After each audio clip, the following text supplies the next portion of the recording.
If you're interested in attending Catholic worship, come consider the 10 o'clock a.m. Mass at St. Anthony Parish in Allston, Massachusetts. We're located just 4 blocks up from Soldiers Field Road at 43 Holton Street. You can check out our website at stanthonyalston.org. That's saintanthonyalston.org. And come to the 10 o'clock Mass and experience our chanted Liturgy of the Eucharist every Sunday. Let us offer our consecration to the Lord. Lord, we offer up to you this day as we begin a brand new liturgical year and we begin a brand new liturgical season.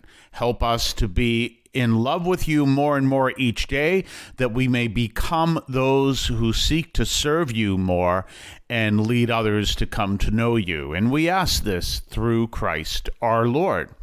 Well, yesterday began the liturgical year of B. There were 3 liturgical years, A, B, and C. And yesterday began B, and we also began the liturgical season of Advent, which is always the beginning of the liturgical year. And Advent means towards the coming, in a sense, towards his coming. And the Advent season is all about looking at Jesus' first coming as we prepare for his second coming. So the focus of Advent is actually very similar to the focus of the last several weeks of the liturgical year.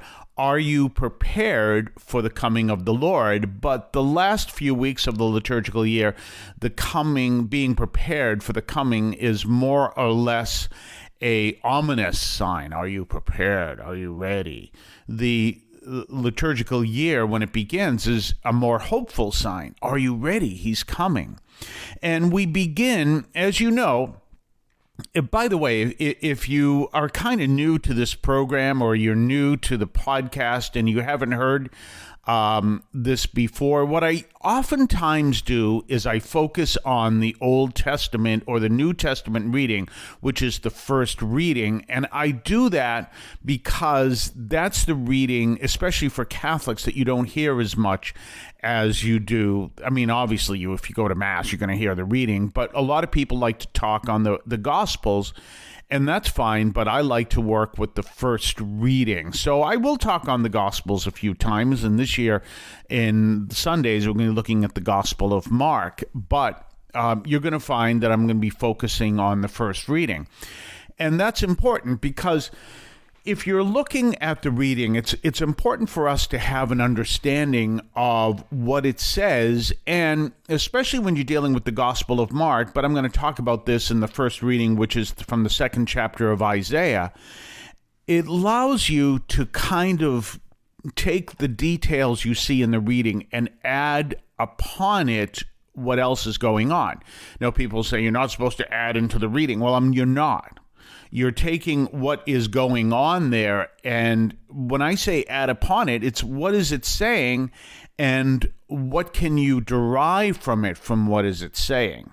And remember, what you can derive from it today is different than what maybe you could derive from it, we'll say, 500 or even 1,000 years ago, because our world is different, but the principles are still the same that we find in today's first reading. So let's look at that. We're looking at this prediction, this prophecy, actually is a better word, this prophecy that we find throughout the Old Testament.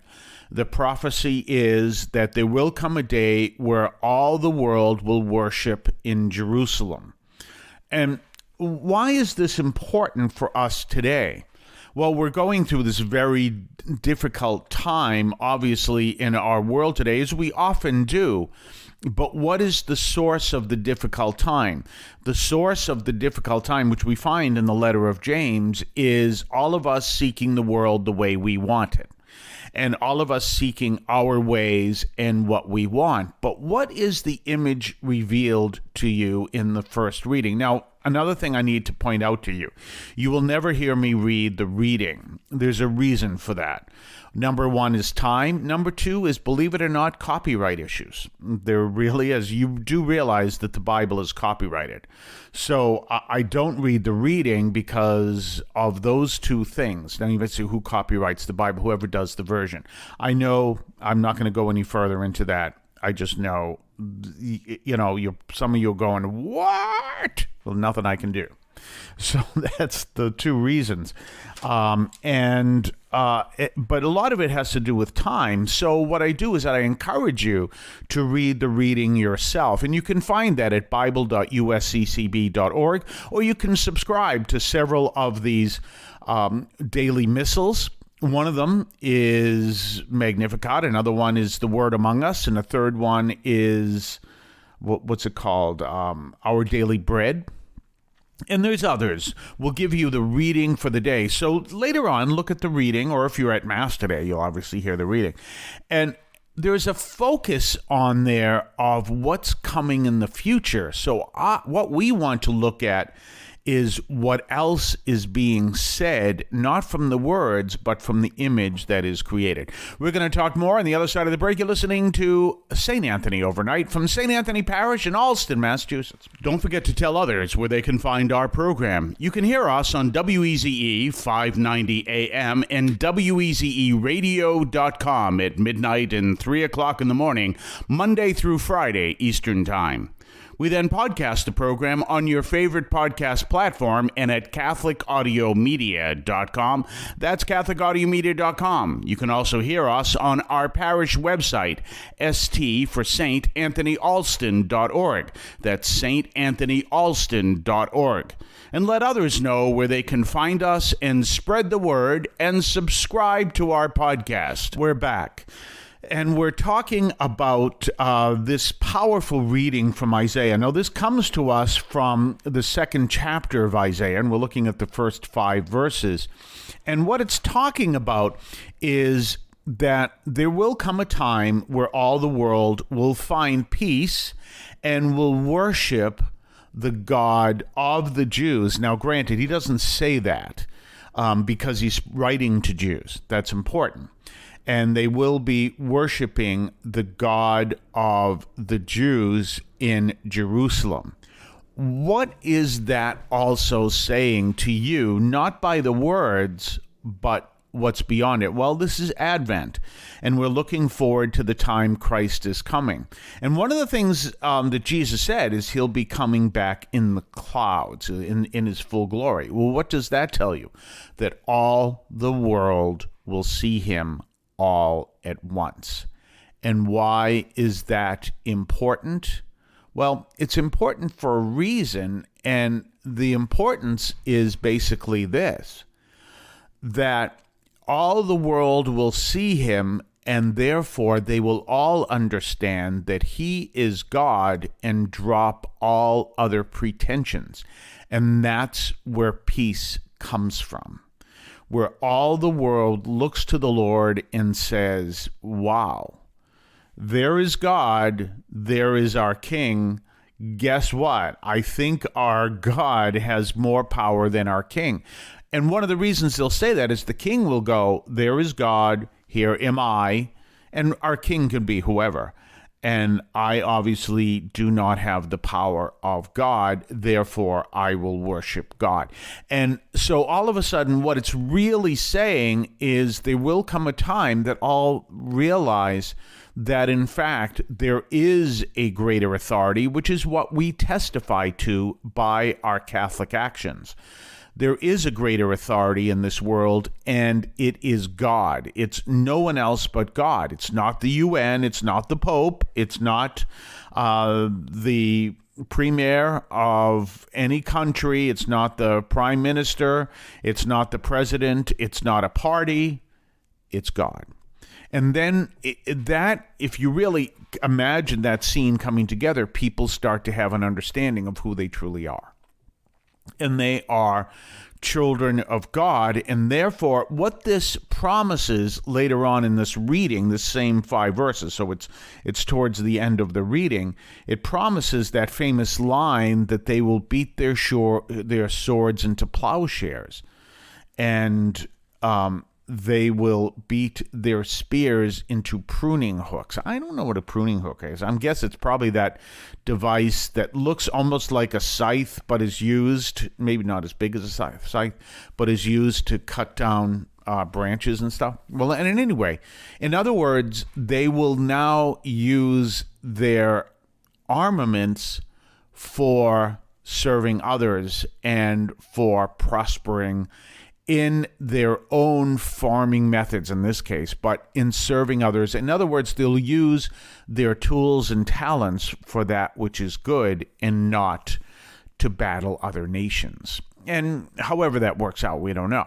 But do you understand that what we're looking at is there will come a time that suddenly people will realize that God is real, and then that'll change their whole perspective on everything they're doing. So you understand that. So it promises a time of peace because of that.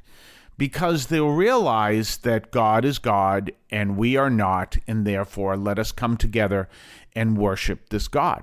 This is what Advent is all about, and this is what the reading is all about. Go back and check it out. And always, when you're looking at the reading, there's that old saying, remember that game show? It doesn't matter what you say, it matters what you don't say. Well, there's a truth to that.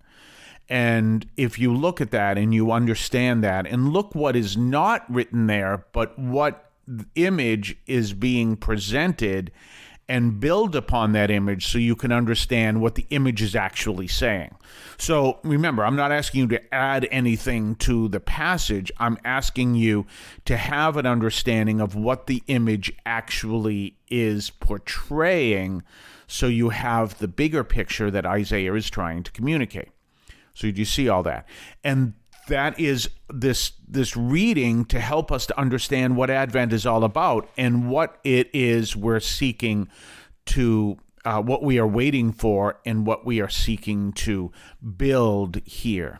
We're going to talk more tomorrow. In the meantime, have yourself a blessed day, and we will see you then. I want to call your attention to Catholic TV, which offers great faith-filled, family-friendly programming 24 hours a day. You can find your cable channel at www.getcatholictv.com, and you can watch online on the free apps or check out the YouTube channel. Daily Mass, Rosaries, the Divine Mercy Chaplet, and the Our Lady of Perpetual Help Novena are all available online and on demand. Check out CatholicTV.com. Remember, when you're looking for a place to attend Mass, and if you don't already attend Mass at your local parish, come to St. Anthony Parish in Allston, Massachusetts. We're located at 43 Holton Street in Allston, just a few blocks up from Soldiers Field Road. And you can check us out, come to our 10 o'clock a.m. Mass, and come to experience our Catholic worship at St. Anthony Parish in Allston, Massachusetts.